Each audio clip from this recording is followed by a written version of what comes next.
You ever stop and wonder where that phrase, "don't be blowing smoke up my ass" comes from? Or, hey, don't go throwing the baby out with the bathwater. You know what? We're gonna figure that shit out.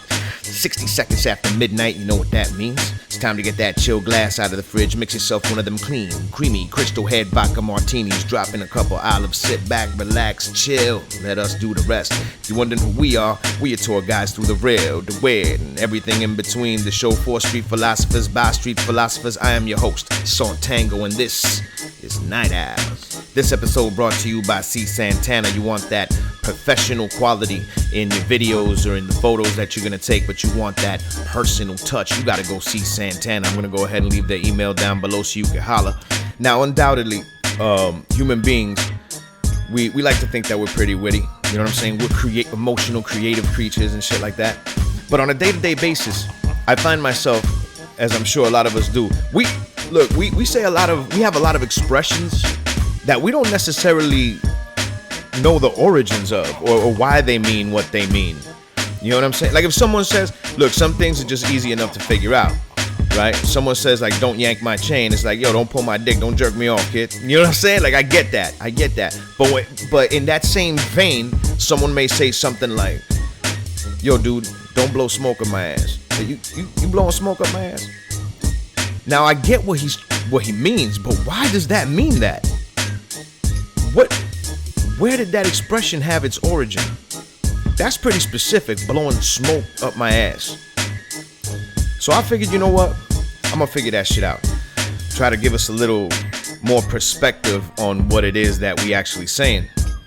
Now, that whole expression of don't blow smoke up my ass actually has its origins with the original settlers.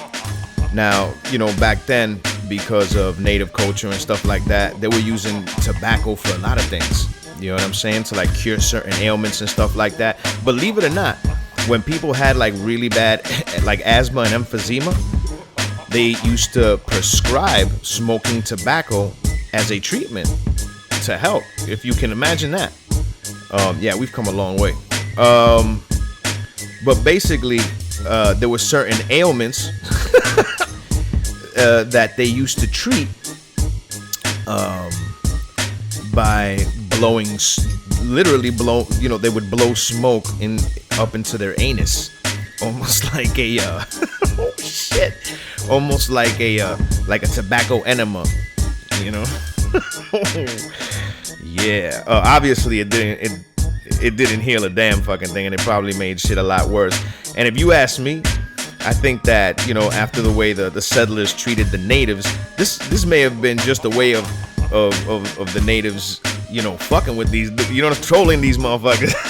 Oh, yes, white man, yes. Oh, you have tummy ache, bad headache. Yes, blow smoke straight up ass. Oh shit. So if you're wondering where that comes from, that's exactly the origin of it right there.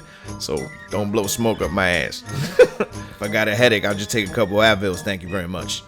Word. Besides, my butt's a one-way street. You try to touch my butt, I'll run amok up in here. That's another one, run amok. You've heard that. They running amok. That actually comes from an old Malaysian word, amok. A-M-O-Q. Amok. It's an old Malaysian word that actually describes a certain type of behavior and shit. So when like people in the tribe used to get like way too high, get too fucked up on opium, and they'd become violent, and they just, you know, they were impossible to control, and they'd start attacking like everybody that they see and stuff like that, they would call that amok. So, you know what I'm saying? If somebody says, yo, they running amok, then you know they wilding out like fucking coked up savages and shit. And speaking of savage acts, what about throwing a baby out with your bathwater? It's really not as crazy as it sounds. Back in colonial days, you know, people didn't bathe all that much. You know, people would bathe maybe 2 times a month or something crazy like that. You know what I'm saying? I don't really have this like all this information in front of me, but I was reading about it last night. And basically what would happen is that everyone in the household, you know, and everything would go by seniority. So, you know, they'd get the water, boil some water, put it in the tub, right? And so the patriarch of the family would obviously take a bath first, then the matriarch, you know what I'm saying, and then the children, so on and so forth. Usually the youngest, which is the baby, is the last one to take a bath. How hygienic is that? So, and the water would be so grimy and so dingy that they would actually joke about it, and they would say, before you throw out the water, check that the baby isn't in the tub because it's so dark that we can't see it. Hence, don't throw the baby out with the bath water. Yo, not for nothing, man. As interesting as that is, imagine not taking a bath for a fucking month. Like, not you, your girl. You know what I'm saying? Like, back in the day, trying to like date some chick and like get it on, and you ain't, and she ain't had a bath in like 3 weeks.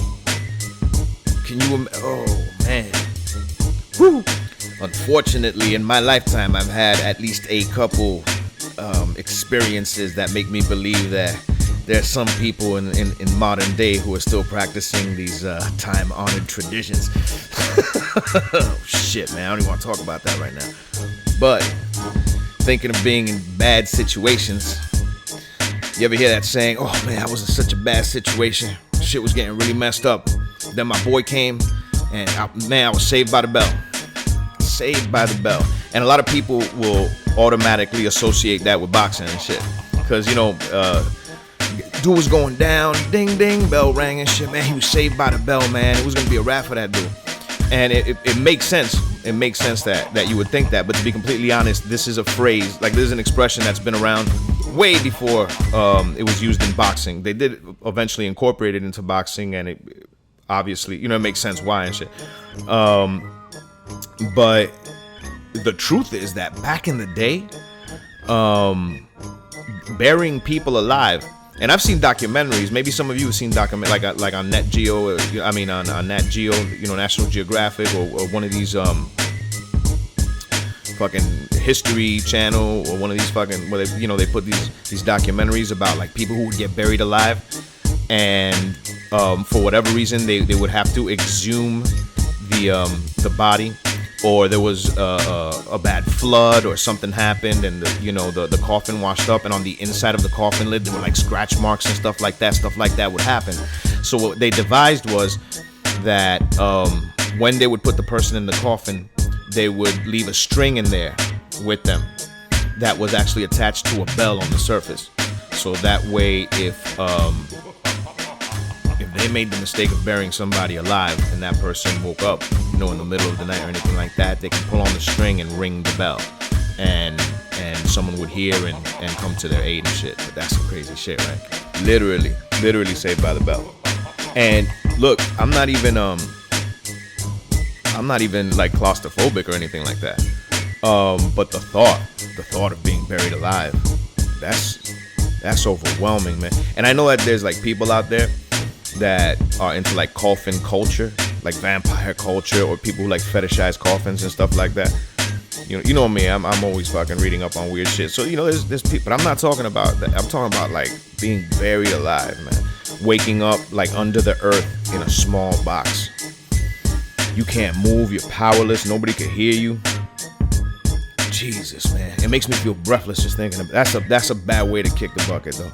That's a bad way to bite the bullet. Bite the bullet, kick the bucket. Those are other phrases right there that we use a lot. Do kick the bucket, bite the bullet. The kick the bucket story, right? Like a lot of people know that story. Kick the bucket because of the cow that kicked the bucket and it like knocked over the kerosene lamp that started, I think it was the Chicago fires. Like I don't have the information in front of me right now. So don't jump down my throat. But I remember, like if it turns out that it wasn't the Chicago fires and it was something else and shit, but I'm almost positive. But yeah, it was that cow that kicked the bucket and started this huge fire, and a bunch of people died, and so they, kicked the bucket, that's what that. But I think that's more or less common knowledge. That's one of those things that someone in your circle is gonna know the story. But bite the bullet actually comes from the battlefield, like World War II and all that kind of shit. When the medics, if somebody, you're in the middle of a war, man, it's a battle.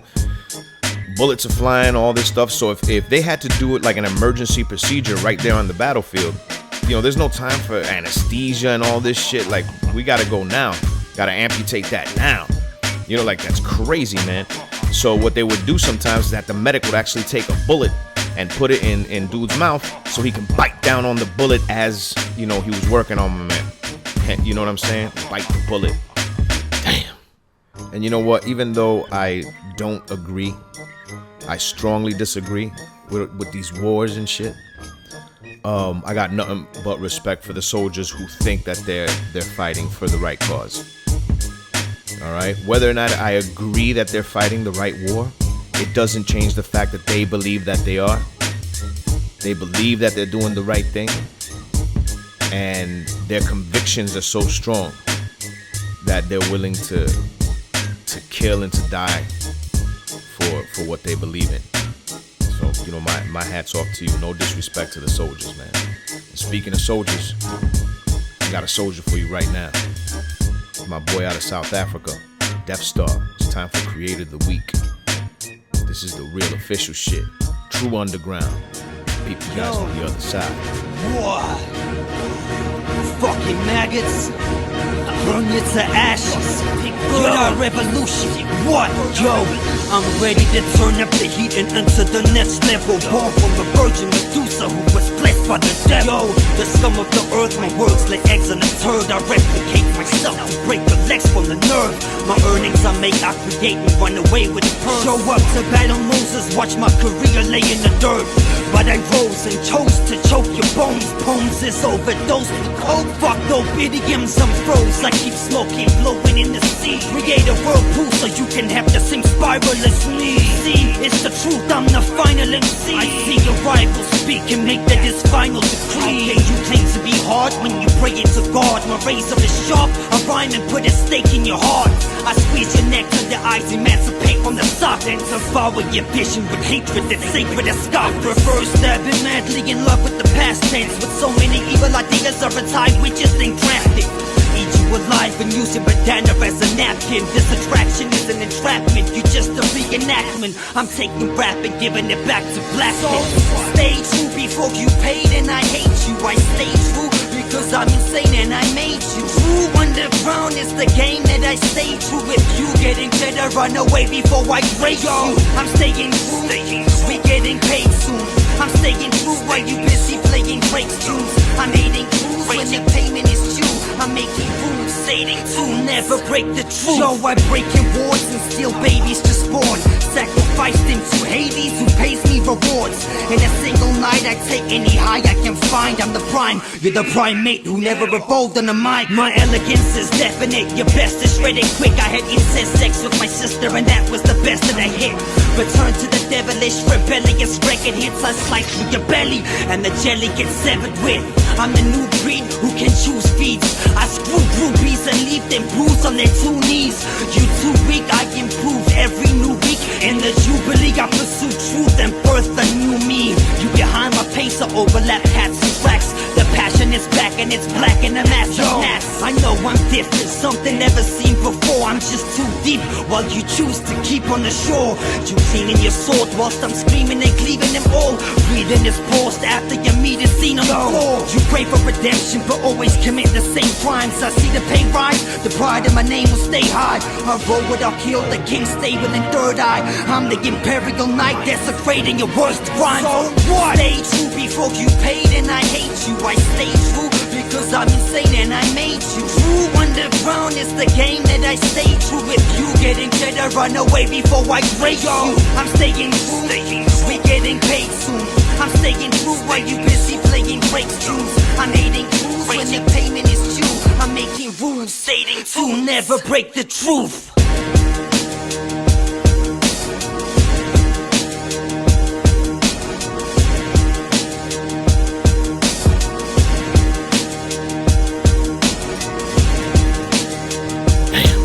Dark shit. Deathstar. That's some tough, dark shit, man. As always, I'm gonna leave the link down below so you can check them out. Deathstar out of South Africa, DSR. Go ahead and show that love, show that support. During the break, they were asking me, hey, what about raining cats and dogs? Yeah, that's a real popular one. I didn't touch on that one because it's boring and shit. It's not actually as interesting as it sounds, because it sounds like raining cats and dogs, right? It sounds like it might be like some freak storm fucking blew over a pet store or some fucking shit and picked up all these cats and dogs and then just dropped them out of the sky in some suburb somewhere like 50 miles down the line. Like, nah, that didn't happen. That whole cats and dog thing really comes back to like back in the days, the way that people used to build their houses. So when there was like really bad rainstorms and stuff, like all the stray dogs and cats like in the neighborhood would like get into like the straw roofing and into the crawl spaces under the house and shit like that, and they would basically like invade the home. So it would rain cats and dogs. You feel what I'm saying? But it's no big thing. It's not like the raining frogs and shit like that in the Bible. But I'll tell you what is getting down to the nitty gritty. Getting down to the nitty gritty. You know what? This is fucked up. You know what? Getting like, you've heard that, the nitty gritty. British slave ships, they used to call, like when all like the loose debris and shit, it all used to fall down into the bowels, like into the bottom of the fucking ship. And that's where they used to keep the slaves.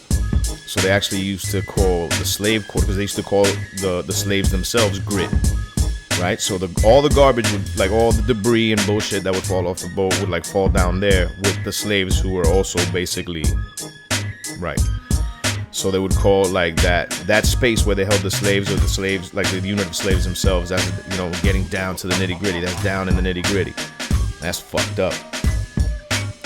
And to think, like, people, we use these phrases all the time. We don't really stop to think about, like, where their origins really are. You know what I'm saying? Anytime you hear somebody say, yo, let's get down to the nitty gritty, that's fucked up. All right, enough of that. I have, look, next week's show, because I wanna take advantage. We got some good weather coming down, and I want to take advantage of these next couple days I got off and take my daughter to the Bronx Zoo and shit. She's been dying to go to the zoo for a hot minute, and I keep putting it off and shit. I gotta get it out of the way. You know what I'm saying? I promised myself that the first sign of good weather, we would do that. But I wanted to do my next show on urban legends. We can call it urban legends or urban lies. But maybe not. I mean, if not this show, the next show for sure. I got a follower of mine who's a ex-Navy guy who caught like the show on the flat earth stuff. And he said that he wanted to come on probably to discuss the moon landings and stuff like that. He's one of these like, we never landed on the moon people. Ex-Navy dude. We never landed on the moon.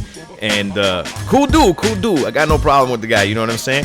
Like, he's not a troll or anything like that. He just, you know, he caught the flat earth thing, and he wants to come on, and he's like, yo, let's discuss this weird shit. He's like, let's you know, maybe let's discuss the moon landings.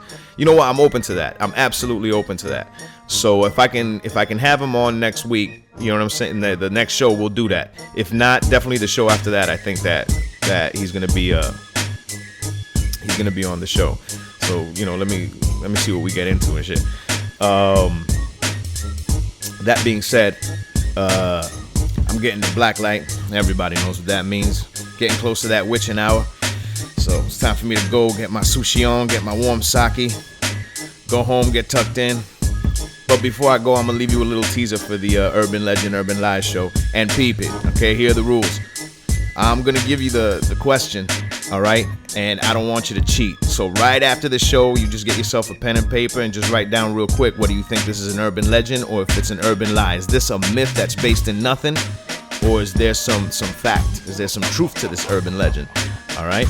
After that, you can Google it and research it and all that stuff. But I want that original, I want that first answer, okay? Here's the question. If you throw a penny off the Empire State Building, could you kill a motherfucker? Let me know. Comment down below, write it down. Wait until the show. Find out if you were right or not. In the meantime, I'm gonna let Belle play us out, and I'm gonna check you all next week.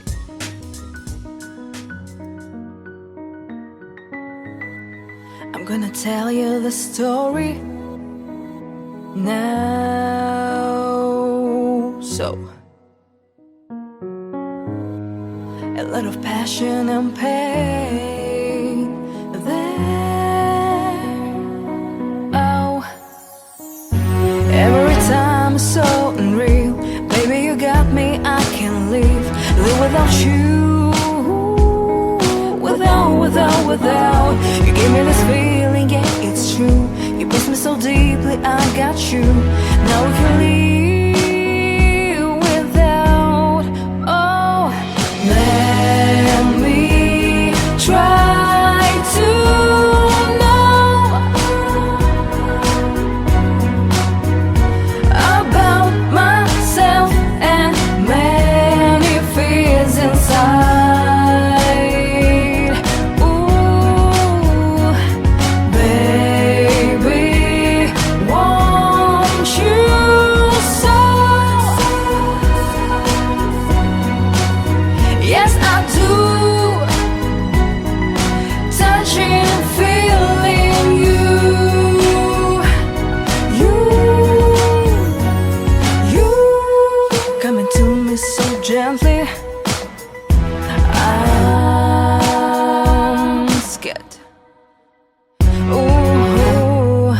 look into my eyes faithfully. Start now, now. Everything's so untrue. Baby, you got me, I'm with you. Now I can be without. You give me this feeling, yeah, it's true. You hurt me so deeply, baby, I got you. How I can live